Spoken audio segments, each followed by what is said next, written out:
2.5 साल पहले धरना किया था तो सरकार ने हमसे 45 दिन का समय लिया था, कमेटी बनाई, पर उन्होंने अभी तक हमारा रिपोर्ट कुछ नहीं दिया उन लोगों ने। 3 साल से भी ज़्यादा का वक्त हो गया है, ना कोई कमेटी रिपोर्ट आई है, ना कोई समस्या का हल हुआ।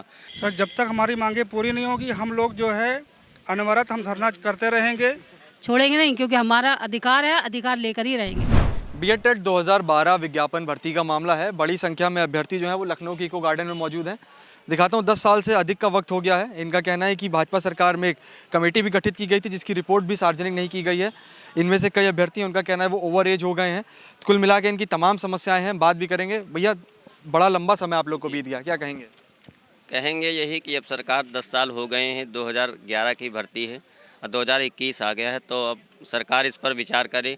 कई बार इन्होंने कहा सार्वजनिक मंच से कि हम आपके लिए समस्या का हल निकाल रहे हैं, और एक हाई पावर कमेटी भी बनाई। अनुपमा जायसवाल उस समय शिक्षा मंत्री थी, उनको और डॉक्टर दिनेश शर्मा की अध्यक्षता में एक कमेटी का गठन हुआ, जिसमें कहा गया कि आपको 45 दिन के अंदर हम नियुक्ति दे देंगे और इस समस्या का समाधान निकाल रहे हैं। 45 दिन को देखते हुए आज 3 साल से भी ज़्यादा का वक्त हो गया है, ना कोई कमेटी रिपोर्ट आई है, ना कोई समस्या का हल हुआ। तो हम लोग इसीलिए संगठित होकर के फिर दोबारा इको गार्डन में आए हैं और आपके चैनल के माध्यम से डॉक्टर दिनेश शर्मा जी को ये अवगत करना चाहते हैं कि आपने जो कमेटी में काम किया है वो हम लोगों को बताएँ और हमारे नियुक्ति के मार्ग प्रशस्त करें। भैया, कई सरकारें आई, कई सरकारें चली गईं, फिर 2022 का चुनाव नज़दीक आ रहा है, आप लोग वहीं के वहीं हैं। हाँ, हमें जितनी भी सरकार, मैं रंजीत कुमार नवोदयन जिलाध्यक्ष देवरिया, हमें जितनी भी सरकारें आई सब ने केवल आश्वासन दिया और हमारे साथ धोखा किया, हमारी पीठ पे छुरा घोंपा है। हमें भाजपा सरकार से बहुत ही उम्मीदें थी, क्योंकि हम उनके प्रदेश के उनके बच्चे हैं। उन्होंने हमारा, जब हम अखिलेश यादव जी का समय था तो वो हमारे धरनों में आके ज़मीन पे बैठा करते थे, माननीय केशव प्रसाद मौर्य, जैसा कि आप देख सकते हैं। और महेंद्र नाथ पांडे जी, केशव प्रसाद मौर्य जी हमारे बात को सदन तक में उठाया करते थे कि अगर कोई वैलिड है तो केवल 2000 टीटी 2011 के अभ्यर्थी ही वैलिड है, क्योंकि उस समय केवल 2011 ही जो स्टूडेंट थे, उसी समय टीटी पहली बार आयोजित की गई थी और वही लोग पास हुए थे। तो उस समय के अनुसार वही लोग केवल वैलिड थे। दूसरी चीज़ मैं ये कहना चाहूँगा, उनके वादों को याद दिलाते हुए, क्योंकि भगवान राम के आदर्शों को मानते हैं और पुराने समय से चली आई है, रघुकुल रीत सदा चली आई, प्राण जाए पर वचन न जाए। मैं आपको इस पेपर के माध्यम से दिखाने जाऊँगा, भाजपा के कद्दावर, ऐसा कोई भी कद्दावर मंत्री नहीं होगा जो यूपी सरकार में इस समय ना हो, जिन्होंने बीएड टेट 2011 से वादे ना किए हों, वचन ना दिया हो, लेकिन वो आज अपने वचन पर नहीं उतर रहे हैं। इसलिए मैं उनसे कहना चाहूँगा, अपना वचन पूरा करें और भगवान राम के आदर्शों को माने। विज्ञापन के समय कितनी संख्या रही होगी आप लोगों की? विज्ञापन के समय हम लोग बीएड टेट 2011 लगभग 2.5 लाख के करीब बच्चे पास थे, जो उस समय के अनुसार केवल शिक्षकों के लगभग 3.5 लाख पद खाली थे उस समय, और केवल बीएड टीईटी 2011 के ही बच्चे वैलिड थे और उनको आज तक दौड़ाया जा रहा है, बल्कि हमारी आने वाली पीढ़ी जॉब पा गई, लेकिन आज तक हम लोग नहीं पाए। भैया, आप लोग का कहना आने वाली पीढ़ी जॉब पा गई, आप लोग अभी भी बेरोजगार हैं। ये बताइए कि आश्वासन मिल रहा है, कितना संतुष्ट हैं आश्वासन से? आश्वासन बीएड टेट 2011 को अभी कोई नहीं मिला। पहले बताया गया था कि जो है हमारी सरकार आने पर हम इसको जो है निर्णित करेंगे, लेकिन वो बाद में अपने वादे कमेटी बनाई, कमेटी की रिपोर्ट भी अभी ओपन नहीं की गई है।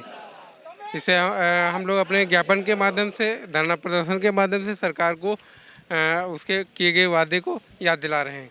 भैया, कब तक जमे रहेंगे, क्या रणनीति, क्या सोच रहे हो? सर, जब तक हमारी मांगे पूरी नहीं होगी हम लोग जो है अनवरत हम धरना करते रहेंगे, और जब हमारी मांगे, आश्वासन मिलेगा मांग पूरी होने का, तभी आप लोग ने महाआंदोलन देने करने की चेतावनी दी है। बिल्कुल, अगर 10 तारीख तक जो है अगर हमारी मांगे पूरी नहीं हुई तो हम लोग मजबूरन जो है सड़कों पर उतर आएंगे और विधानसभा घेराव करेंगे। और अगर योगी सरकार को दोबारा सत्ता में आना है तो बीएड टेट 2011 के साथियों को, परिवार को इन्हें समायोजित करना पड़ेगा, इन्हें नौकरी देनी होगी, वरना इन्हें कुर्सी से हाथ धोना पड़ेगा। ये मैं बिल्कुल तय लिख चुका हूँ। कुल मिला के अभ्यर्थी हैं, इनका कहना है कि सरकार ने जो वादे किए थे वो वादे कहीं से भी पूरे नहीं हुए, जिस वजह से ये काफ़ी आहत हैं। बड़ी संख्या में जहाँ तक नज़र जाएगी महिला अभ्यर्थी हो, पुरुष अभ्यर्थी हो, बैठे हुए हैं, हम इनसे बात भी करेंगे। मैम, चिलचिलाती धूप, मौसम की मार, फिर भी प्रदर्शन लगातार जारी? जी बताएं। मैम, चिलचिलाती धूप है, मौसम की मार है, फिर भी प्रदर्शन लगातार जारी, कब तक जमी रहेंगी? अभी तो 8, 9, 10 का धरना है, उसके बाद देखिए क्या रहता है। यदि योगी जी, समय बहुत निकल गया।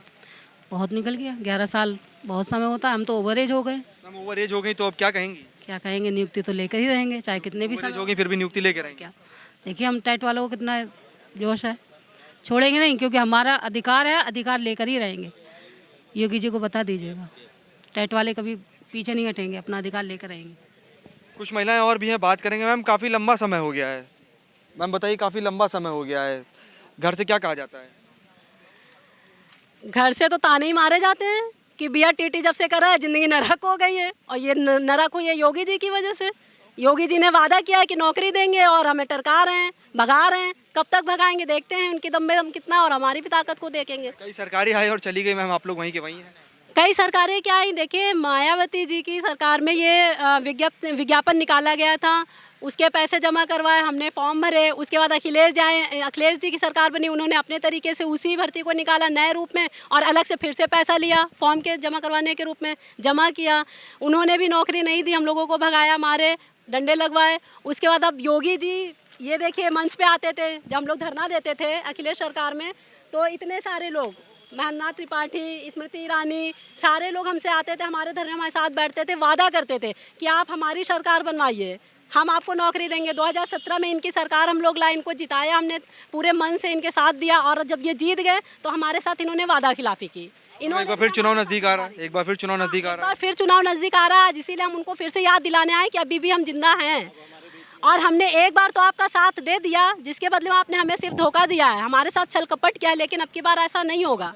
अगर आपने अभी भी हमें नहीं सामने रखा, हमारी मांगों को नहीं मांगा, तो 2022 में आप दिखाई नहीं देंगे।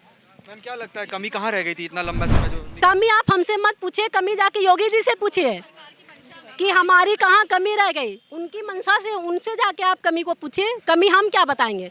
हम तो सर्वगुण संपन्न हैं, हमने टेट पास किया, और सबसे पहली दफ़ा जब टेट की परीक्षा कराई गई थी हम लोग तब के पास आउट हैं। इन्होंने हमें अभी तक कुछ समझा ही नहीं। तो कमेटी गठित की गई थी, तब क्या आश्वासन दिया गया? कमेटी, उन्होंने, हम लोग यहाँ पे अनवरत धरना कर रहे थे, उन्होंने सिर्फ और सिर्फ हमें नज़रअंदाज करने के लिए उन्होंने हमसे अपने पास बुलाया। हमारे सारे साथी हम लोग गए, वहाँ पे वार्ता हुई, उन्होंने कहा ठीक है आप लोग 45 दिन का टाइम दीजिए, हम 45 दिन में आपके लिए कुछ ना कुछ अच्छा करेंगे। हम लोग भी चलो ठीक है, अच्छा कोई बात नहीं, आपको एक मौका और देते हैं। हम लोग यहाँ से चले गए चुपचाप। उन्होंने कहा 45 दिन के बाद, 45 दिन के बाद से लेके आज तक 3 साल हो गया, कई बार हमसे मिलने गए तो उन्होंने साफ मना कर दिया कि आपके लिए कोई कमेटी नहीं बनी है। अब इससे बड़ा झूठ क्या हो सकता है, आप बताइए। पहले तो आपने कमेटी बनाई और आप कह रहे हैं कमेटी नहीं। तो आज हम यहाँ पे बैठे हुए हैं उस कमेटी रिपोर्ट को सार्वजनिक करवाने के लिए, कि कम से कम आपने जो कमेटी बनाई थी, अपने वादे पे खरे उतरिए, आप उसको तो सामने लाइए कि आपने हमारे लिए अभी तक किया क्या कमेटी में। तो हमारी यही आज यहाँ बैठे होने की मांग है, सबसे प्रथम कि आप उस कमेटी को सार्वजनिक कीजिए, रिपोर्ट को सार्वजनिक कीजिए। आश्वासन से काम नहीं चलेगा आप लोगों का? आश्वासन से कोई काम नहीं चलेगा। अगर आप हमें यूं ही आश्वासन देते रहेंगे तो 2022 में हम बताएंगे कि हम कौन हैं। कुल मिला के अभ्यर्थी हैं, इनका कहना है कि लंबा समय हो गया। इनसे 3 साल पहले कहा गया था कि 45 दिन में कमेटी बनाई गई है, उसकी रिपोर्ट सार्वजनिक कर दी जाएगी, लेकिन 3 साल का समय हो गया। अभ्यर्थियों का कहना है कि कई सरकारें आईं और चली गईं, लेकिन ये वहीं के वहीं रह गए। इनका कहना है कि कोर्ट द्वारा भी आदेश कर दिया गया, फिर भी कहीं इनकी कोई सुनवाई नहीं हो रही है। इनका कहना है कि कई अभ्यर्थी ऐसे भी हैं जो अब ओवर एज हो गए हैं, तो ऐसे में वो भी चाहते हैं कि उनकी भी सुनवाई सरकार द्वारा की जाए, नहीं तो इनका जो महाआंदोलन है ये प्रचंड रूप लेगा। सूरज के साथ में पांडेल न्यूज़, लखनऊ।